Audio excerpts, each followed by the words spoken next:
Nosso primeiro destaque de hoje, costumo dar 3 destaques e os textos de hoje me ajudaram bastante, né? Porque são 3 porções de texto, então a gente vai dar 3 destaques com base em cada uma das porções. O primeiro destaque está no versículo 30, o texto diz lá no versículo 30, aqui os discípulos contaram para Jesus que a sogra de Pedro estava com febre. Bom, depois daquela passagem de Jesus pela sinagoga, na semana passada, a sinagoga fica andando para cá, uns 200 metros, você passa pela casa de Pedro e logo na frente tem a sinagoga, que é o Mar da Galileia, né? Isso faz sentido para o que a gente vai dizer depois. Depois daquela passagem pela sinagoga e a expulsão daquele homem endemoniado e a demonstração da autoridade de Jesus, sobre esse assunto nós conversamos na semana passada, né? Esse assunto repercutiu muito naquela região, na cidade de Cafarnaum e nos arredores. Todo mundo ficou impressionado com esse Jesus que tinha poder sobre os demônios inclusive. Aí depois desse texto vem o que nós estudamos hoje, o que nós lemos hoje.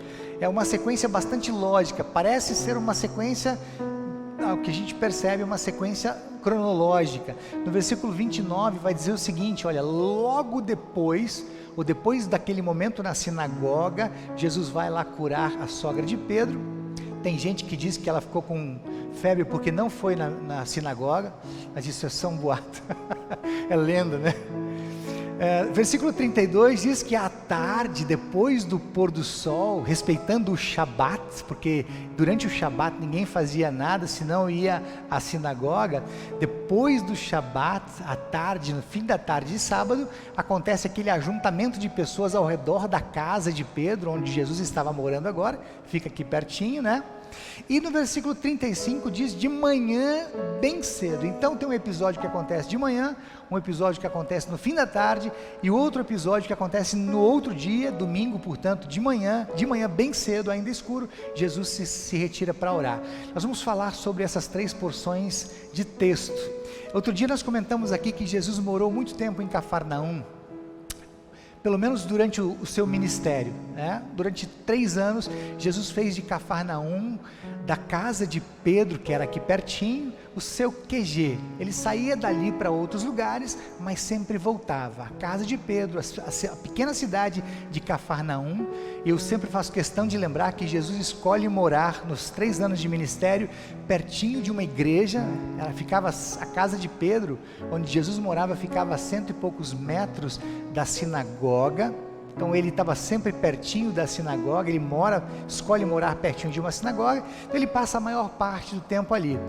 Morando com Pedro, ele morou com André, que era o irmão de Pedro, morou com a sogra de Pedro, esses detalhes todos a gente sabe. Há uma grande chance de a sogra de Pedro ser aquela mãezona que cuidava da casa, que cuidava dos meninos, né, que cuidava do Pedro, que cuidava do André, que cuidava de Jesus. Isso significa que quando ela fica doente, todo mundo da casa, o Jesus, o André e o Pedro, eles ficam incomodados. O desconforto da sogra de Pedro era o desconforto de todos eles. Se você der uma olhadinha depois em todos os evangelhos, você vai perceber que ela era uma pessoa superativa, ela que era workaholic, né? Diz que ela terminou de ser curada e logo já se levantou para cuidar deles.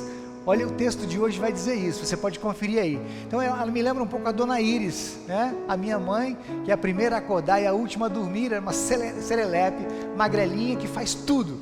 Você não consegue ver a mãe parar, ela não consegue parar nem para almoçar. Então a sogra de Pedro era mais ou menos assim, aquela mulher que fazia tudo, cuidava da casa, cuidava dos meninos. Então o que significa que a sogra de Pedro era alguém especial para eles. Essa doença não estava incomodando apenas, que era uma febre, é o que o texto diz, não estava incomodando apenas a sogra de Pedro, que estava de cama, uma febre alta, 39, 40 graus, mas estava incomodando também os meninos. O Pedro estava desconfortável, o Simão estava desconfortável, Jesus ficou desconfortável. Tanto é verdade que quando Jesus sai da sinagoga, daquele momento em que ele tinha lido a Torá, ou pregado e depois expulsado o demônio, ele vai correndo. Quando ele sabe que a sogra de Pedro estava dodói, estava com febre, de cama, ele vai correndo para a casa de Pedro, para a casa onde ele também morava, e ele expulsa essa febre, ele dá uma ordem, e é exatamente assim que o texto de Lucas narra essa cena. Você tá com a Bíblia aí? Lucas 4:39 vai dizer que Jesus chega lá e dá uma ordem para a febre, e a febre imediatamente deixa aquela mulher. É Jesus agindo com autoridade também em relação às enfermidades. Bom, falei da lenda antes, né? A lenda diz que o Pedro vai negar Jesus 3 vezes depois, porque Jesus curou a sua sogra. Mas isso é uma lenda, isso é uma brincadeira. O menor dos evangelhos, que é o evangelho de Marcos, ele narra essa cena da cura da sogra de Pedro com mais detalhes do que os outros evangelhos. Mas o que mais me chama a atenção aqui, você depois pode conferir isso, é que a narrativa da cura da sogra de Pedro acontece logo depois da narrativa da cura daquele homem que estava possesso de um demônio e Jesus expulsou. Isso significa Jesus, ou Marcos, mostrando por antecipação, já no começo do ministério de Jesus, a dimensão da compaixão de Jesus. O que seria o ministério de Jesus, que se importa com as pessoas que estão com os maiores problemas, e o que pode ser mais grave, maior do que alguém possesso de um demônio, e Jesus vai lá e cura. E o que pode ser mais simples do que uma febre? Eu tive febre essa semana, talvez você também tenha tido. Era muito comum naquela época, é muito comum hoje a gente ficar de febre, mas Jesus se importa, Jesus vai lá, e Jesus repreende a febre, cura a sogra de Pedro. Esse é Jesus, amoroso Jesus, abrindo os trabalhos para o seu intenso ministério, cuidando das pessoas nos mínimos detalhes, daquela que estava possessa de um espírito mau, e daquela que tinha uma febre, estava acamada e era especial para ele. Foi para isso que Jesus veio. Jesus vem para cuidar de todos, a despeito do que precisa ser cuidado, a despeito dos nossos sentimentos. Eu costumo dizer que a maior dor é aquela que eu estou sentindo, a maior dor é a minha, e Jesus se importa com a minha dor, por mais que ela pareça pequena em relação à dor do outro, a dor do meu irmão, a dor do meu amigo. Jesus se importa com todas as dores. E aí vem o segundo momento do texto, bem legal. Aquela segunda porção do texto, o texto vai dizer no versículo 34 que Jesus não deixava que os demônios falassem. Você está com o versículo 34 aberto? No finalzinho, ele não deixava que os demônios falassem, pois eles sabiam quem era Jesus. Bom, o ministério de Jesus está só começando, e a gente já consegue perceber o quão intenso vai ser o ministério de Jesus. Jesus não vai parar um minuto. A gente consegue entender aqui agora o que Jesus disse para um cara. Jesus estava começando, estava fazendo milagres e estava fazendo curas. De repente um cara que era um fariseu chega para Jesus e diz: Jesus, eu quero te seguir, eu quero ficar com o Senhor, eu quero ir onde o Senhor vai. E aí Jesus diz para aquele cara o seguinte: olha, muito legal, vem comigo, me acompanhe, só que é o seguinte, eu não tenho onde reclinar a cabeça. Alguns dias eu não vou conseguir dormir. Não vai ser sempre multiplicação de pães, não vai ser sempre cura de paralíticos. Às vezes eu vou ficar sem dormir, às vezes eu vou ficar sem comer. O ministério intenso de Jesus, não podia parar, não podia perder tempo.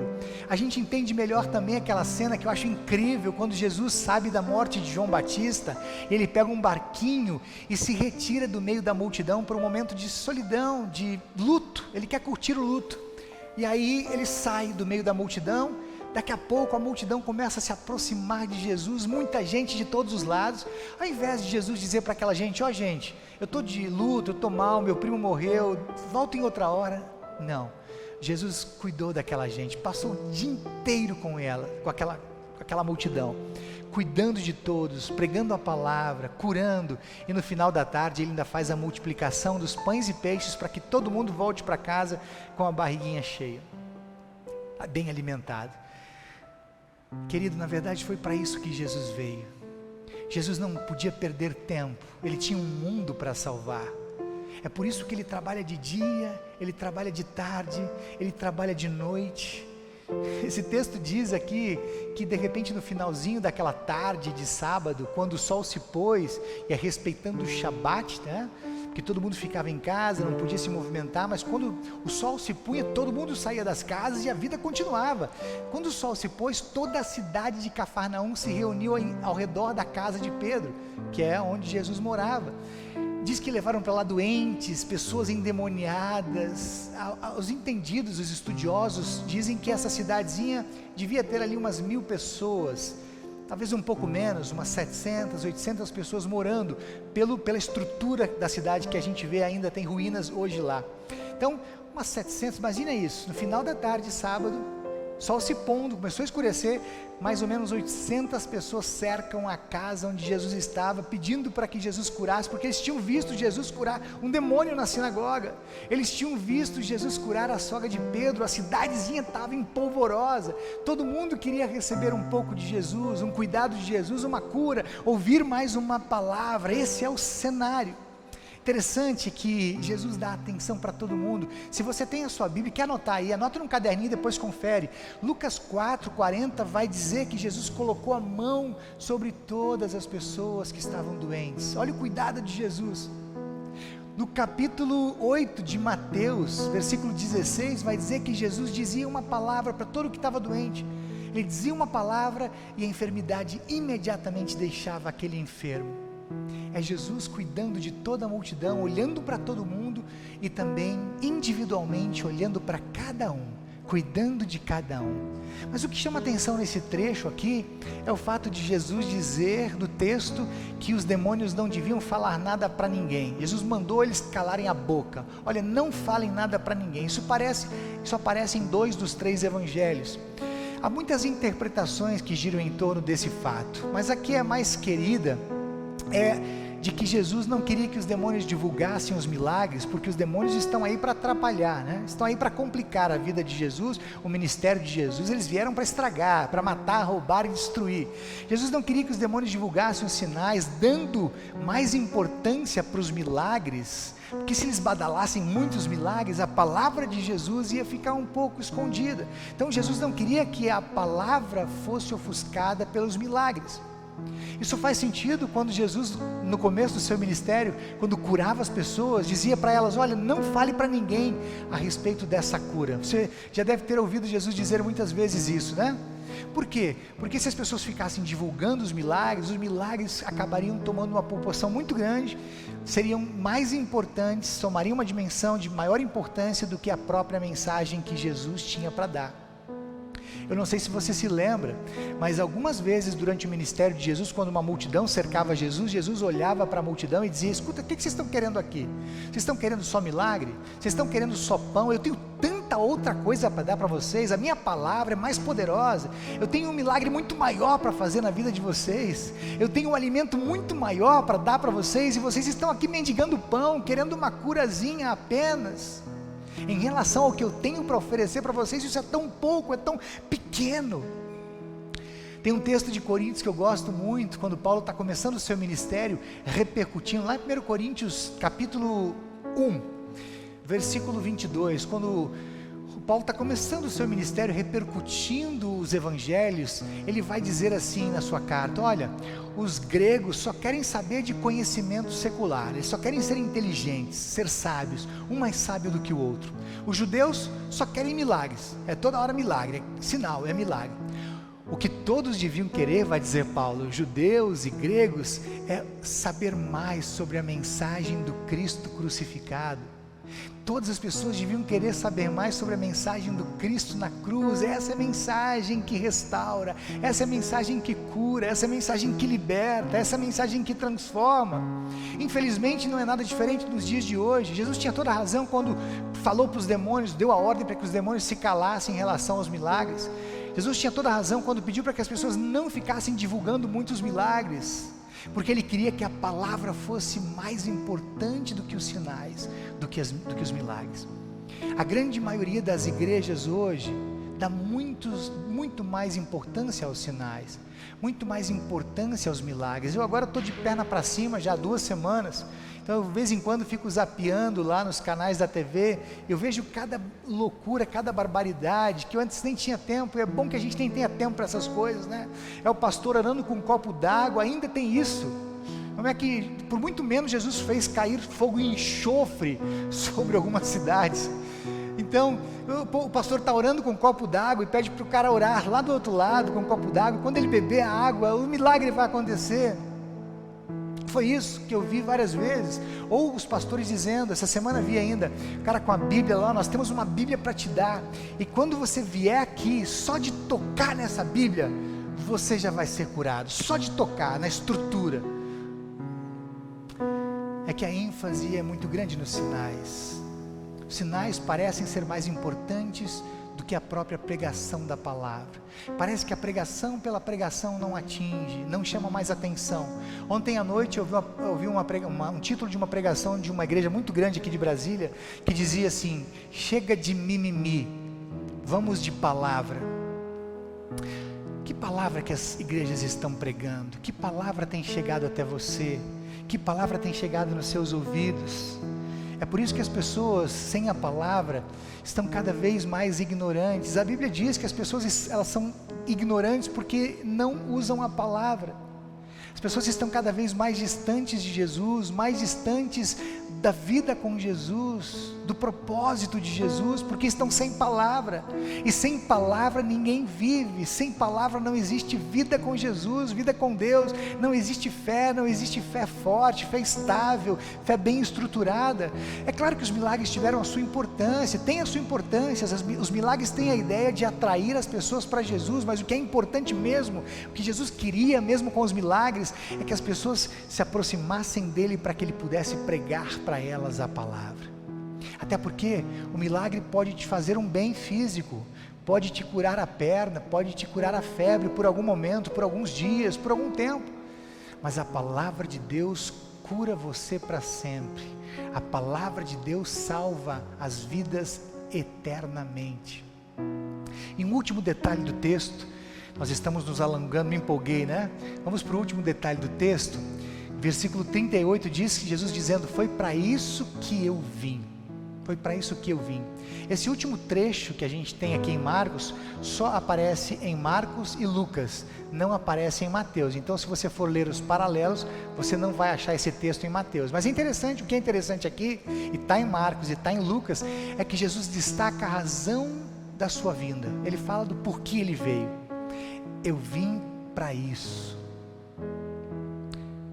Jesus acorda cedo, nesse último pedaço do texto, e vai para um momento de oração. E diz a palavra que as pessoas acordaram cedo e foram procurar Jesus. Jesus devia estar cansadaço, porque dormiu pouco, ele dormiu tarde, ele cuidou de uma cidade inteira da noite anterior. Então ele acorda cedo e vai para um momento de oração, se retira. Ele precisava descansar, ele precisava falar com o Pai, precisava recarregar as energias, ele precisava se preparar para o dia que seria intenso, a semana estava só começando, e nada melhor do que um momento de trégua, um momento de oração, é falar com o Pai sobre tudo o que está acontecendo, como você deve fazer todos os dias. Para aquela correria, para a agitação, deixa tudo de lado, vai para o seu quarto e fecha a porta e fala: Pai, muito obrigado por tudo que está acontecendo na minha vida, muito obrigado pelas bênçãos, muito obrigado pelas graças, muito obrigado pelas vitórias, até mesmo pelas derrotas, por ter aprendido com elas, muito obrigado pelas rosas e pelos espinhos. Mas Pai, eu preciso do Senhor, eu continuo necessitando do Senhor. Pai, cuida do meu dia, cuida da minha vida hoje, cuida do que vai acontecer nesse dia. Jesus para falar com o Pai, ele tinha que ter esse momento com o Pai. Mas a pergunta que não quer calar é: onde é que estava Jesus afinal? Diz que os discípulos saem e vão procurar Jesus, e procuram daqui e dali, de repente encontram Jesus. Jesus, onde é que você estava? A gente a cidade inteira está procurando o Senhor. A gente queria conversar com o Senhor, queria se encontrar com o Senhor, queria ouvir o Senhor mais um pouco. Jesus deve ter se alegrado demais, né? Porque a palavra estava fazendo efeito. É isso que a palavra faz. Quando as pessoas ouvem a palavra, elas querem mais da palavra, elas querem ouvir mais, elas querem ficar pertinho de Jesus, porque Jesus tem uma palavra que mexe com a vida. Jesus tem uma palavra que mexe com as prioridades, com os propósitos, com tudo. Jesus mexe com o coração, ele mexe com a história. E as pessoas estavam assim, querendo ouvir mais Jesus, querendo ficar pertinho de Jesus, querendo receber um pouco mais dele. Jesus deve ter ficado feliz, mas Jesus diz: olha, eu preciso ir um pouco adiante, eu preciso ir para outros povos, outros lugares e pregar a palavra lá, porque é para isso que eu vim para pregar a palavra para todos, de Cafarnaum, ali da Galileia, da Judéia, de Samaria, e de todos os lugares, e até os confins da terra, porque é a minha palavra que vai mudar o mundo, é a minha palavra que vai curar e restaurar, e fazer as pessoas diferentes e felizes. Jesus sabia que daqui a pouco ele ia voltar para Cafarnaum, era ali o seu lugar, ele sempre voltava para lá, mas Jesus estava feliz porque a palavra estava fazendo efeito, as pessoas estavam querendo mais.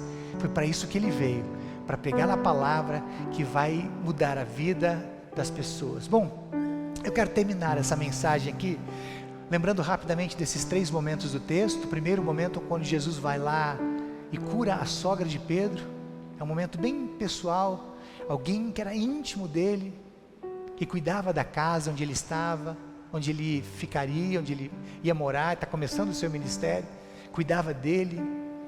Logo depois, na sequência, tem o cuidado com uma cidade inteira, toda Cafarnaum. Todas as pessoas foram cuidadas por Jesus, curadas, demônios repreendidos, uma palavra foi dada. E Jesus termina o texto falando sobre o propósito da sua vinda. Jesus termina dizendo: olha, foi para isso que eu vim para pregar a palavra, eu vim para anunciar o evangelho, foi para isso que eu vim. Está no versículo 38, olha, foi para isso que, vamos para outros povoados que ficam perto daqui, para anunciar o evangelho ali também, pois foi para isso que eu vim. Jesus veio para comunicar a palavra, Jesus veio para que você e eu recebêssemos a palavra, Jesus veio para que a palavra chegasse até a mim e até você, e a palavra mudasse totalmente a nossa vida, a palavra nos fizesse nascer de novo, a palavra nos transformasse, a palavra nos edificasse, nos revigorasse, a palavra nos curasse. Ele veio para que a palavra nos perdoasse, para que a palavra nos salvasse. Então, Jesus veio para que a palavra chegasse até nós. E por que nós viemos? Para que depois de recebermos a palavra, nós pregássemos a palavra. Foi para isso que você veio. Então eu quero dizer para você hoje, se você chegou aqui sem saber por que você veio, qual é o propósito da sua vida, você veio aqui para pregar a palavra, com o seu jeito de viver. Você veio aqui, está lá no texto bíblico, a palavra mesmo vai dizer isso. Você quer confirmação bíblica? 1 Pedro capítulo 2, versículo 9. Nós, você e eu, somos povo escolhido, nação completamente dedicada a Deus, povo que pertence a Deus, nascidos para anunciar os atos poderosos de Deus. Você e eu nascemos de novo para anunciar os atos poderosos de Deus, para pregar a palavra de Deus, para dizer para as pessoas que estão conosco o que Deus está fazendo conosco, o que Deus pode fazer com elas. Então, querido, hoje você está recebendo a palavra aqui nesse culto. Daqui a pouco você vai sair desse ambiente virtual, você vai sair do culto, vai voltar para casa, e a sua função, o propósito da sua vida é fazer com que as pessoas que estão com você na sua casa, entre os seus amigos, seus colegas de trabalho, os seus vizinhos, que eles ouçam a palavra através de você, que eles vejam a palavra em você. Vou repetir o seu propósito de vida. Você existe para proclamar as virtudes daquele que te tirou das trevas para a sua maravilhosa luz. Você existe para pregar a palavra, para anunciar a palavra de Deus e os grandes feitos de Deus em você. Saia daqui hoje, depois que você se encheu da palavra, e é importante que você sempre de novo se encha da palavra. Essa dinâmica é fundamental, porque quanto mais eu me encho da palavra, quanto mais eu ouço a palavra, quanto mais eu recebo a palavra, tanto mais eu tenho palavra para entregar, tanto mais o propósito de Deus vai se cumprir em mim. Vai para a vida, querido, nessa semana, e distribua a palavra. Você está cheio da palavra, foi para isso que você veio. Amém? Amém.